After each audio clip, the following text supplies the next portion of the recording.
This is the Category 5.tv newsroom, covering the week's top tech stories with a slight Linux bias. I'm Sasha Rickman, and here are the top stories we're following this week. GDPR is already making an example of Google. They've been fined 50 million euros over ads. French data regulator CNIL said it had levied the record fine for lack of transparency, inadequate information, and lack of valid consent regarding ads personalization. The regulator said it judged that people were not sufficiently informed about how Google collected data to personalize advertising. The first complaint under the EU's new General Data Protection Regulation, or GDPR, was filed against Google on May 25th of last year, the very day the legislation took effect. The two groups filing the claim said that Google did not have a valid legal basis to process user data for ads personalization as mandated by the GDPR. Although Google's European headquarters is in Ireland, it was decided among the authorities that the case would be handled by the French data regulator, since the Irish watchdog did not have decision-making power over its Android operating system and its services. In a statement, Google said it was studying the decision to determine its next steps. Well then. So.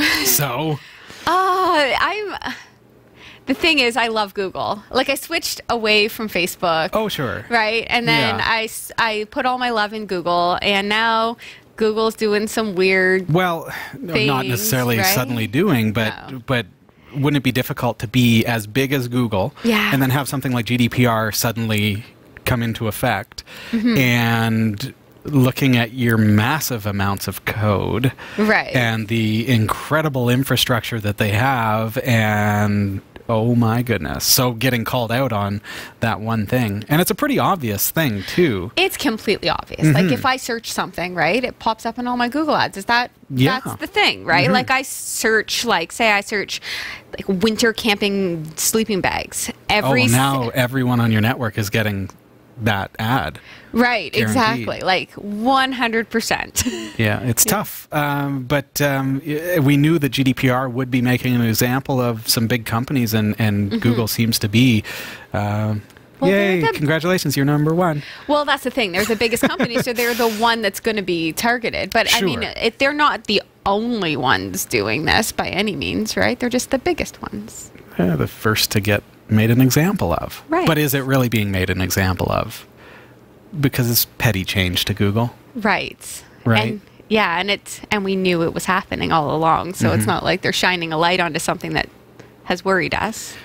GDPR too is a difficult thing because it's a European regulation or law, and so like, for example, like our website, category5.tv, we are based in the US, technically. That's where our hosting is. And so we have a lot of viewers in Europe. And so our website, if I was collecting any information, has to be transparent about that. Right. And so if I wasn't transparent about that, I don't collect any information, but we do use ads on the website. So do the advertisers that post on our website, they're third parties. Right. They're not Google. They used to be Google. I wish it was Google because they pay a little better. But you know, what do they? Yeah. Who's responsible for that? Yeah. It makes it really, really tough for some businesses, for sure. It's tricky. But it'll all come out kind of in the end, as far as these regulations and legislations, they're all new, right? So they'll develop and flesh out. Yeah, and they're pushing and driving toward protecting our privacy and putting our data back into our hands, so that I have to say, yes, I opt into that to be able to share that data and to be able to store that data. Right. So it's a good thing. Yeah. It's a very good thing. It's good that the default is security, as opposed to where the default used to be just, you know, a free-for-all. Yeah. Yeah. So this is good. We'll see what comes of it. Exactly. A massive list of compromised accounts has been leaked to the tune of 773 million accounts, and the Have I Been Owned service has got their hands on it. Have I Been Owned, the breach notification service that serves as a bellwether for the security of login credentials, has just gotten its hands on its biggest data haul ever. A list that includes almost 773 million unique email addresses and 21 million unique passwords that were used to log into third-party sites. According to the service's founder, Troy Hunt, the monster list is a compilation of many smaller lists taken from past breaches, and it has been in wide circulation over the past couple weeks. It was also posted to the mega file sharing site. At least one of the included breaches dated back to 2015. Dubbed Collection Number 1, the aggregated data was likely scraped together to serve as a master list that hackers could use in credential stuffing attacks. These attacks use automated scripts to inject credentials from one breached website into a different website in the hopes that the holders reuse the same passwords. The list contained 12,000 separate files that take up to more than 87 gigabytes of disk space, has 2.69 billion rows, many of which contain duplicate entries that Hunt had to clean up.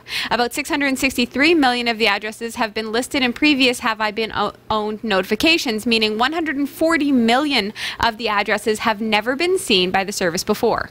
Hunt said that some of his own credentials were included in Wednesday's notification, although none were currently in use. Have I Been Owned has now begun the task of emailing more than 768,000 individuals who signed up for notifications and nearly 40,000 people who monitor domains. Anyone who hasn't signed up can still check the status of an email address at haveibeenowned.com. What I take from that story, there's a couple of interesting points. Now, the creator of Have I Been Owned found his own credentials on there. Right. So that tells me a couple of things. First, he is obviously very security conscious and protects his passwords and is careful who he gives information to. Yeah. And yet his accounts were compromised. So if someone like him, the very creator of Have I Been Owned, is able to have their data compromised, it means it's not always the user's fault. Right. That the data is compromised. So think about that for a second. So, so what we need to realize is that his second point in the story, so my second point based on the story, is he said, well, but none of those credentials were still active. So what does that mean? Okay, well, he is security minded. Right. His data was compromised, but it's okay because it's no longer current. So we know that he's been rotating passwords. He's been changing accounts. He's been using various email accounts for different things. Right. And so even in a data leak like that, he is not compromised because the information that was compromised is no longer valid because he took steps to protect his own accounts. Super forward thinking of him. Sure. And something that I should be doing. I should just take a whole day of changing my passwords. And that's a tough thing to do. And not only changing passwords, but looking. One of the nice things about having a password manager is that it reminds you of all the sites that you did sign up for. Right. Because sometimes I forget. I'll get a notification from Have I Been Owned that Adobe's website was compromised. I used Adobe's website? When? What? Yeah. Yahoo was compromised. When did I have a Yahoo account? I don't remember. Oh, Flickr. Or, you know, like there's connections that I may not make. And so having that password manager is not only great for maintaining a password list and being able to change passwords and keep them very, very strong, but it also helps me to be accountable to the accounts that I've created so that I can look at the list and say, oh, I signed up for an Adobe account. I haven't ever logged into that, so let's shut it down. Right. Let's at least change the credentials to something stupid because I'm never going to use it. So if they ever get hacked, I don't want the credentials to be legit. It makes sense. We can take those kinds of steps. So take that story and kind of learn from, the kind of underlying theme of it, which is rotate your passwords, and know that it's not going to be your fault necessarily if a data breach occurs. So it's not, some people say, oh, I'm never going to fall for a phishing scam. So, you know, I'm not concerned. Get concerned. Yeah. I'm pretty sure that the creator of Have I Been Owned didn't fall for a phishing scam. And Quite probably didn't fall for them, yet his data was compromised. So keep that in the back of your mind. Google Hangouts begins winding down this year, but service will live on in Chat and Meet spin-offs. In March 2017, Google announced that Hangouts would split into Meet and Chat apps, kicking off what has been a long, slow road to shut down the original version of the platform. Almost 2 years later, we now have an official timetable for the winding down of the well-used service as Google attempts to wrestle a bigger share of the team communications market away from competitors like Slack. The timeline begins with the transition of G Suite users from Classic Hangouts to Chat and Meet this year, followed by a consumer transition which will likely begin in 2020. The plan begins on April 16th when Google will start pushing G Suite administrators and users toward adopting the Meet and Chat platforms, with an emphasis on Chat, the Slack-like messaging platform. Mainly, these are admin-facing changes. Beginning on that date, administrators will be able to disable Classic Hangouts user interfaces at the time of their choosing, and will also be able to control both Classic Hangouts and Chat or Meet in their respective settings. Google Vault customers will have to make a few decisions about mail retention rules between March 16th and April 16th. Next, features from Classic Hangouts will come to Chat. Over the summer, Google plans to add features like integration with Gmail, chatting with external users, improved video calling, and the ability to make calls with Google Voice. Then in October, Google will start retiring Classic Hangouts for G Suite's customers. All remaining users will be transitioned to Chat. As it stands now, Chat and Classic Hangouts are fairly interoperable, but group conversations are separate between the two products.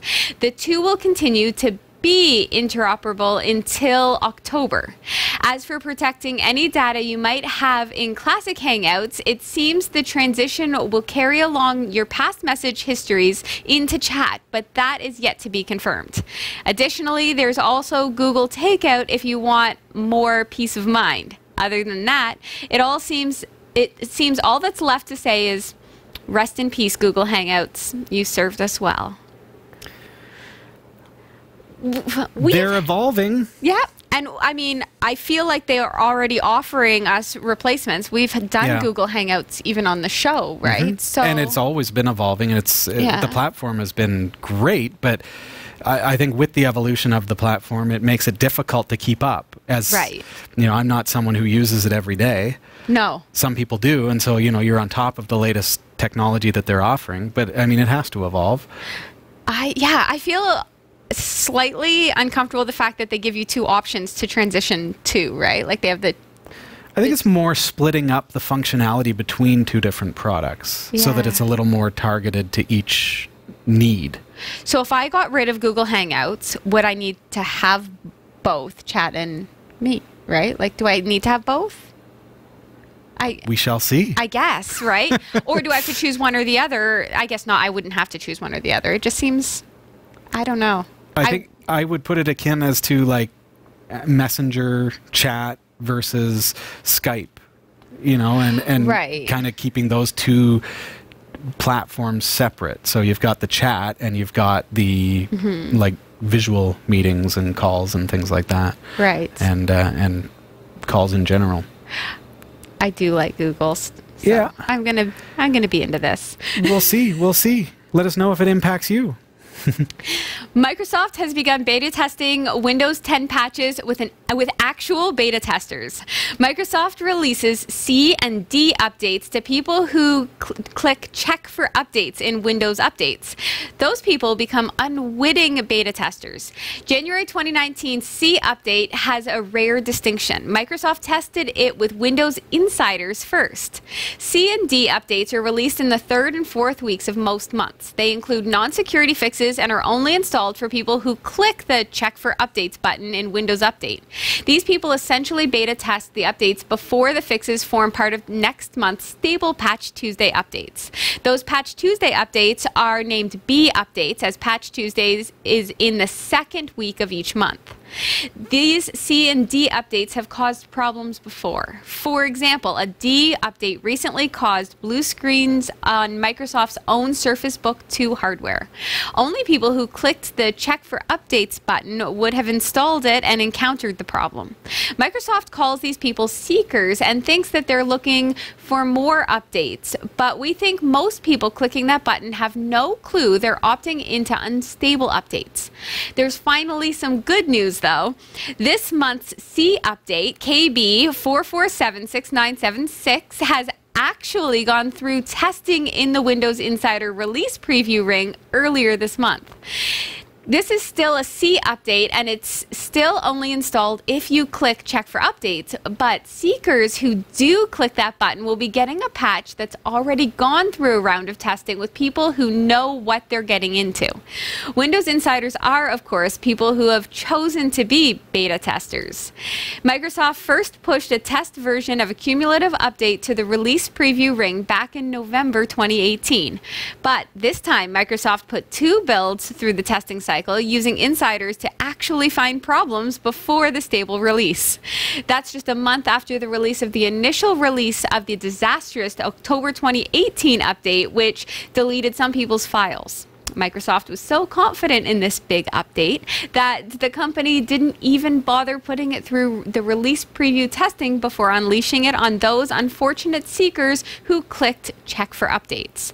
Now, Microsoft has been chastened, and it's even putting smaller patches through real testing before rolling them out. And that's progress. We just wish Microsoft would stop its shenanigans with the Check for Updates button. That button should never opt users into additional, less tested patches without warning. But at least those patches are getting more testing first. I'm in the industry and I had no idea. That is so sneaky. So if I push Check for Updates, they're assuming, oh, well, Robbie wants to try some new updates that we've been experimenting with. How did they just make that assumption? That's like a flying leap of... That's idiocy. I read that story, and I'll tell you my feelings for Microsoft, well, they stayed the same, really. Well, yeah, and okay, at least, as you say, they're going to put them through testing now. Right. So that means hopefully the October update will never happen again, because that was horrible for a lot of users. Right. But to think, okay, so keep this in mind. If you click on that Check for Updates, you're actually opting into receiving beta patches. Yeah. Stuff that hasn't necessarily been marked as stable. That's kind of worrisome. Yeah, it scares me, that's for sure. Let's jump into CoinGecko report. Yes. This is what the crypto market looked like as of 1800 hours Eastern time on Wednesday, the 23rd of January 2019. Now, Bitcoin lost about $56.46 US. It's at $3,532.41.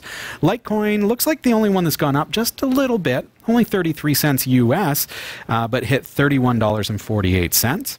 Ethereum went down a little bit as well, $115.46.